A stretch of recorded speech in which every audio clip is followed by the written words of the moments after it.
కేతిరెడ్డి వెంకటరామరెడ్డి. ఈయన గురించి మనం ఈ మధ్య కొన్ని వీడియోలో చెప్పుకుంటున్నాం కదండి. ఈయన డైరెక్ట్ జగన్ని టార్గెట్ చేసి గత ఎన్నికల్లో ఎందుకు ఓడిపోయాం, దీనికి కారణం అప్పటి ముఖ్యమంత్రి జగన్మోహన్ రెడ్డి, ఇందులో డౌట్ లేదని డైరెక్ట్ జగన్ని టార్గెట్ చేసి జగన్ని తప్పు పడుతున్నటువంటి ఏకైక వైసీపీ నాయకుడు ఎవరు అంటే రాష్ట్రంలో ఈ కేతిరెడ్డి వెంకటరామరెడ్డి మాత్రమే. ఆయన ఒక్కడే ధైర్యంగా మాట్లాడుతున్నాడు, ఆయన ఒక్కడే ఓపెన్గా చెప్తున్నాడు. మిగతా వాళ్ళందరూ కూడా మిథున్ రెడ్డి మీద కొంతమంది పెడుతున్నారు, మిస్టర్ విజయసాయి రెడ్డి మీద కొంతమంది పెడుతున్నారు, వైవి సుబ్బారెడ్డి అంటున్నారు, సజ్జల రామకృష్ణారెడ్డి అంటున్నారు, కొడాలి నాని అంటున్నారు, ఇలా రకరకాలుగా చెప్తున్నారు. కానీ కేతిరెడ్డి మాత్రం ఈ డొంక తిరుగుడు ఏమీ లేకుండా, సుత్తి లేకుండా డైరెక్ట్గా చెప్పేస్తున్నాడు. మా పార్టీ 11 సీట్లు పడిపోవడానికి కారణం జగన్మోహన్ రెడ్డి అని చెప్పేసి. అంతేకాదు, ఆయన ఇంకో మాట అన్నాడు, ఎప్పుడైతే జగన్మోహన్ రెడ్డి పవన్ కళ్యాణ్ విమర్శించడం మొదలెట్టాడో అప్పటి నుంచే మా పార్టీ పతనం స్టార్ట్ అయింది. పవన్ కళ్యాణ్ పెళ్లిళ్ళ గురించి, పవన్ కళ్యాణ్ గురించి లేని ఉన్నాయి లేని రకరకాలుగా క్రియేట్ చేసి ఇతను కోటరీలో ఉన్నటువంటి మంత్రులతో బూతులు ఎప్పుడైతే తిట్టించడం మొదలుపెట్టాడో అప్పటి నుంచి కూడా వైసీపీ గ్రాఫ్ తగ్గిపోతూ వచ్చింది. అలాగే చంద్రబాబు నాయుడు అక్రమ అరెస్ట్ చేసిన కానీ చూస్తే టోటల్గా వైసీపీ జనంలో జీరో అయిపోయిందని చెప్పేసి ఆయన డైరెక్ట్గా చెప్పాడు. అలాగే రీసెంట్గా ఒక మాట అన్నాడు. అతను రీసెంట్గా అన్నాడు, జగన్మోహన్ రెడ్డి గారు ఏదో విమర్శించారు చంద్రబాబు నాయుడు గారు గవర్నమెంట్ని, తల్లికి వందనం ఏది, నిరుద్యోగ భృతి ఏది, అదేది ఇదేదని ఏదేదో అన్నాడు. అతను దానికి కూడా ఇతను కౌంటర్ ఇచ్చాడు కేతిరెడ్డి గారు. ఏమంటాడంటే, ఇంకా 2 నెలలు కూడా కంప్లీట్ కాలేదు కదా, అప్పుడే మీరు నింద చేయటం కరెక్ట్ కాదు. వాళ్ళు ప్రస్తుతానికి ఇస్తా అన్న పెన్షన్లు ఇచ్చారు, మిగతా ఏం చేయాలో ఏం చేస్తారో మీరు చూడాలి. అంతేగాని మీరు ఇష్టం వచ్చినట్టు చంద్రబాబు నాయుడు గారిని పవన్ కళ్యాణ్ గారిని తిడితే అది పద్ధతిగా ఉండదు అని చెప్పేసి ఇతను డైరెక్ట్గా వార్నింగ్ ఇచ్చినట్టుగా మాట్లాడాడు కేతిరెడ్డి. శభాష్ అనిపించుకున్నాడు ఇతను ఆ విధంగా వార్నింగ్ ఇచ్చి. ఇతను ఇచ్చిన వార్నింగ్తో జగన్ గారు మరో మాట మాట్లాడలేకపోయాడు, నోరు మూసి కూర్చున్నాడు. ఎందుకంటే ఇతను మాట్లాడే దాంట్లో వాస్తవం ఉంది కాబట్టి. అయితే ఇంత డైరెక్ట్ అవుతున్నటువంటి కేతిరెడ్డి జగన్ విషయంలో అసలు ఏం జరుగుతుంది అని మేము అక్కడ ధర్మవరంలో ఉన్నటువంటి కొంతమంది మాతో పనిచేసిన కొంతమంది మీడియా వాళ్ళు మేము ఎంక్వైరీ చేస్తే, కేతిరెడ్డి గారు కట్టండి సహజంగా పవన్ కళ్యాణ్ గారు అంటే చాలా ఇష్టం అట. ఆ ఇష్టం ఇప్పుడు కాదు, ఇతను వైసీపీలో ఉన్నప్పుడే పవన్ కళ్యాణ్ చాలా అభిమానించేవాడు. అందుకే ఎప్పుడు కూడా ఇతను పవన్ కళ్యాణ్ ఎప్పుడు విమర్శించలేదు ఈ కేతిరెడ్డి గారు. అంతేకాకుండా ఇదే కేతిరెడ్డి ఇతను తలుచుకుంటే అప్పుడులో ప్రభుత్వం ఉన్నప్పుడు అధిష్టానంలో ఎవరైతే ఉన్నారో అప్పుడు పెద్దలుగా విజయసాయి రెడ్డి, సజ్జల రామకృష్ణారెడ్డి, వైవి సుబ్బారెడ్డి, వీళ్లతో పాటు ఆ కోటరీలో ఇతను కూడా జాయిన్ అవ్వచ్చు.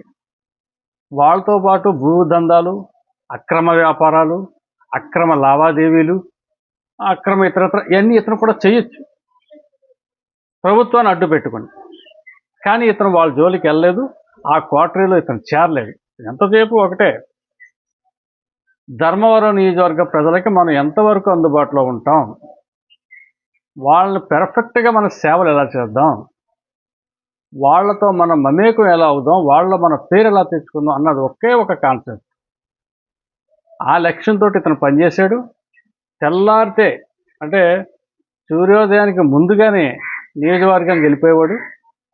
అక్కడ జనం ఇంటింటిగా తిరిగి అవ్వ బాగున్నావా, తాత బాగున్నావా, తమ్ముడు బాగున్నావా అని చెప్పేసి నువ్వేం చదువుతున్నావు, నీకేం కావాలి, నీకేం ఇస్తుంది గవర్నమెంట్, ఇలాగా సామాన్య ప్రజలతో మమేకం అయిపోయాడు. అవి సోషల్ మీడియాలో పెద్దగా వైరల్ అయిపోయి ఇంకా చెప్పాలంటే కొంతమంది ఇతని మీద ఆ వీడియోని అనుకరిస్తూ వీడియో చేసేవాడు కొంతమంది బయలుదేరారు. అప్పట్లో ఇతన్ని ట్రోల్ చేసేవాడు కొంతమంది బయలుదేరారు. మొత్తం మీద ఇతని కార్యక్రమాలు సోషల్ మీడియాలో ఎప్పుడైతే బాగా హైలైట్ అయినాయో ఇతను స్టేట్లోనే ఒక ఫేమస్ లీడర్ అయిపోయాడు. దీంతో వైసీపీ కూడా తట్టుకోలేకపోయారు. ఇతను ఇంటర్నల్గా ఎక్కడో చోట ఇరికిందామని చెప్పేసి వాళ్ళు చాలా ప్రయత్నం చేశారు అప్పుడే, సొంత పార్టీ వాళ్ళే.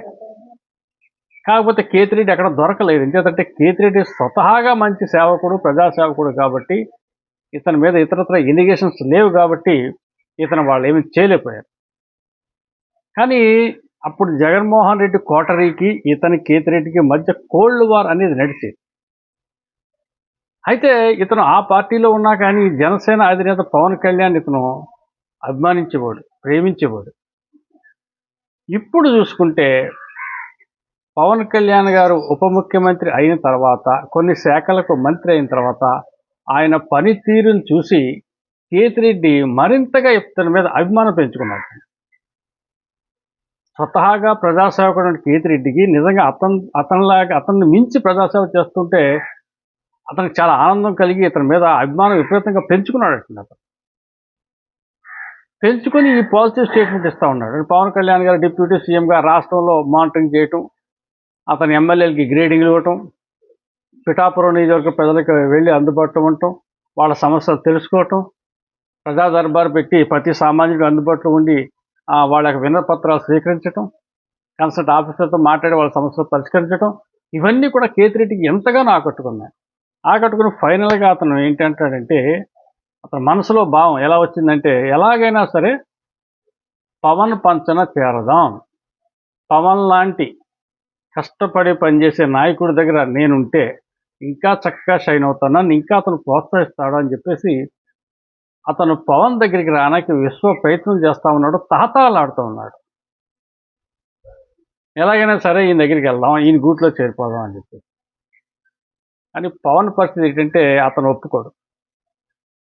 ఓకే, కేతిరెడ్డి మంచి ప్రజాసేవకుడే, మంచి నాయకుడే, ఏది ఏవైనా కానీ వైసీపీ వాడు, జగన్మోహన్ రెడ్డి స్మెల్ ఉన్న వ్యక్తి కాబట్టి ససేమిరా పవన్ అపాయింట్మెంట్ ఇవ్వడం కూడా కష్టమే.